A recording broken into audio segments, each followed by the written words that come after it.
The lights go out. All of them. Not just your house, not just your street. The entire city. 7 million people plunged into darkness. No streetlights, no traffic signals, no glow from downtown skyscrapers, just black. And the utility company isn't saying when it'll come back. 6 days. That's how long Houston has to survive without electricity. In the middle of summer, when it's 98 degrees outside. You've probably sat through a power outage before. A storm knocks out the lines, you wait a few hours, everything comes back online. But this is different. This is the 4th largest city in America going completely dark. No air conditioning when the heat index hits 110. No refrigeration when food spoils in hours. No gas pumps, no ATMs, no way to charge your phone. Houston runs on electricity, every system, every service, every part of daily life. And when it stops for 6 days straight, the city doesn't just pause, it transforms into something else entirely. If you've never thought about what happens when a major American city loses power for nearly a week, hit subscribe. This one's going to show you exactly how fast modern life unravels. It's Tuesday afternoon in July. You're at home, escaping the heat. The air conditioning is running full blast. Outside, it's 98 degrees with 80% humidity. Then you hear it, a low hum, then silence. The AC stops. The lights flicker, then go out. You wait. Power outages happen. Usually they last a few minutes, but 5 minutes pass, then 10. You check your phone. No signal, no Wi-Fi. You go outside. Every house on your street is dark. Neighbors are emerging, looking around, trying to figure out what's happening. Someone's car radio is on, a news station. Complete power failure across the greater Houston metropolitan area. CenterPoint Energy reports a catastrophic grid failure affecting all 7 counties. At this time, there is no estimated restoration time. You stop listening. 7 million people, no power. You look up at the sky. The sun is blazing. It's only 2 p.m. And inside your house, the temperature is already starting to rise. By 3 p.m., the reality is setting in. News reports say a substation failure cascaded through the entire grid. Multiple points of failure.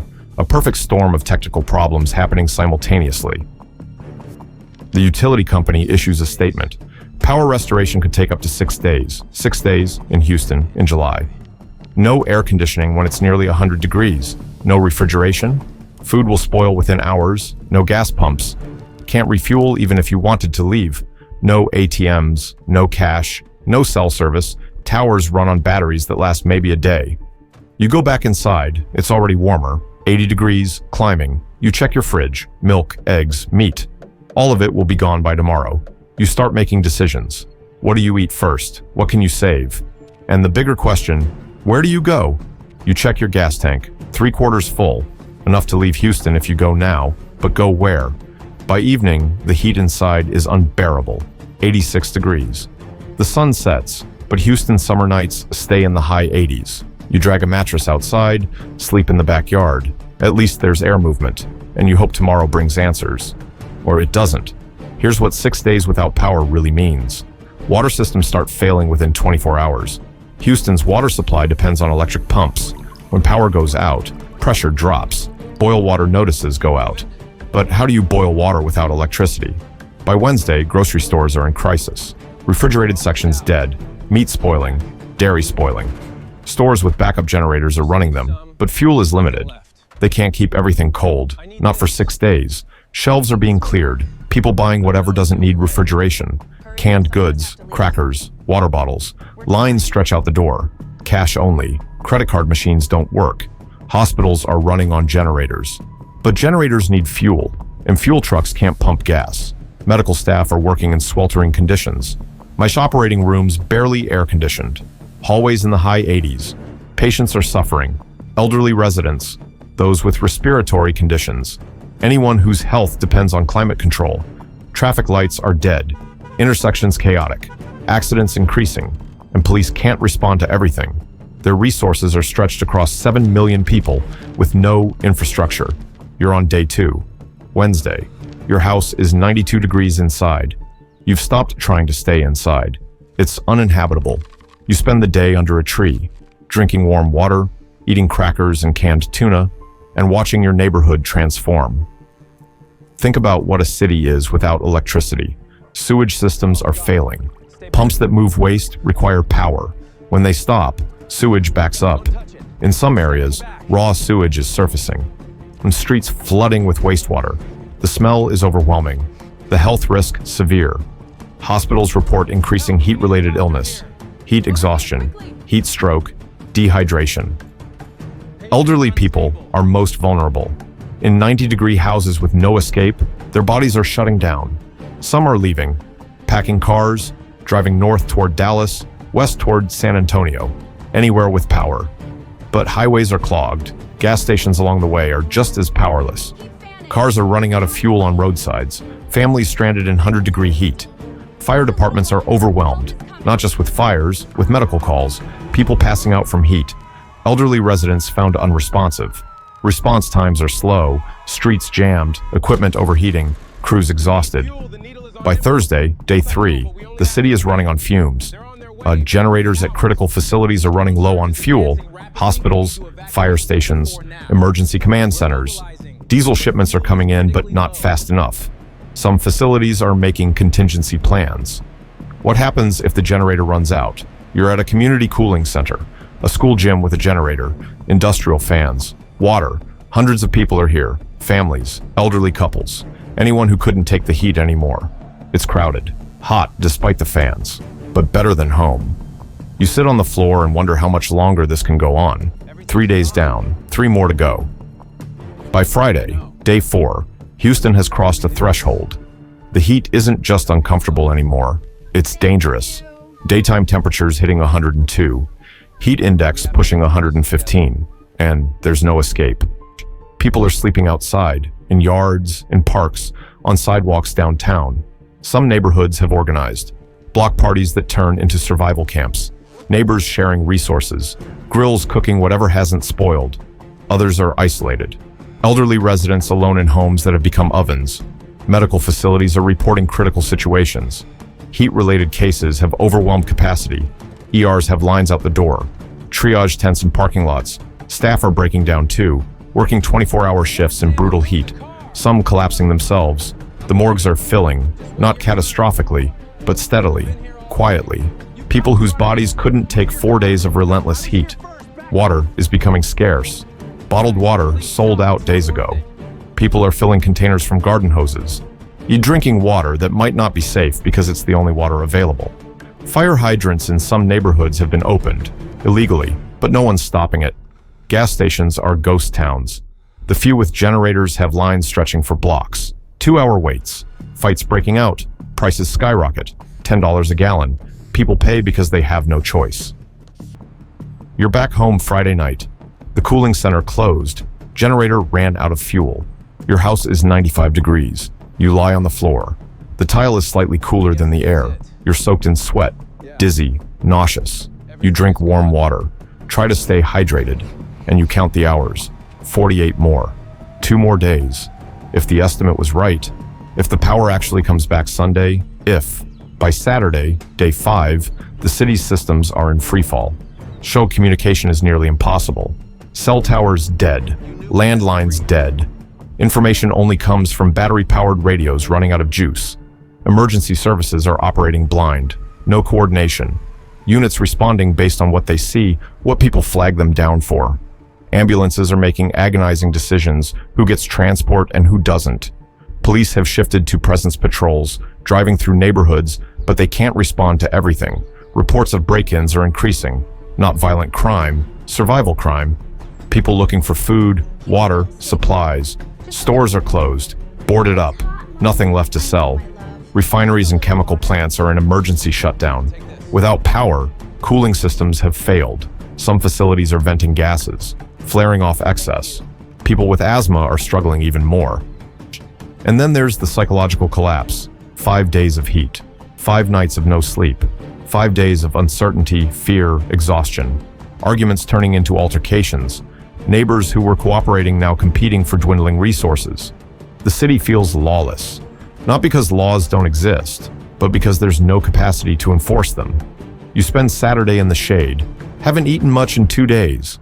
Food is gone, water is low, you're weak, lightheaded. Your skin feels hot to the touch. You know the signs. Heat exhaustion, maybe edging toward heat stroke.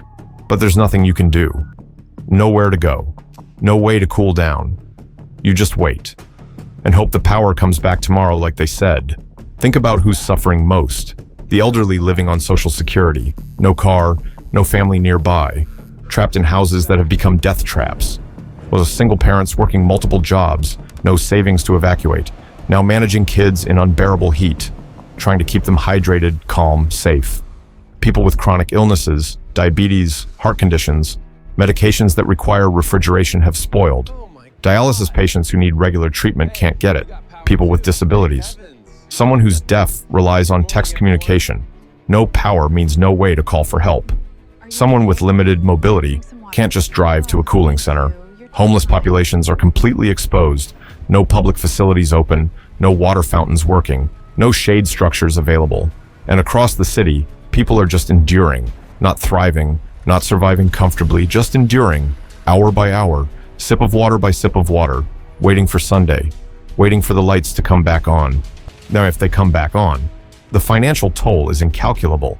Businesses have lost nearly a week of revenue. Retail, restaurants, services, all closed.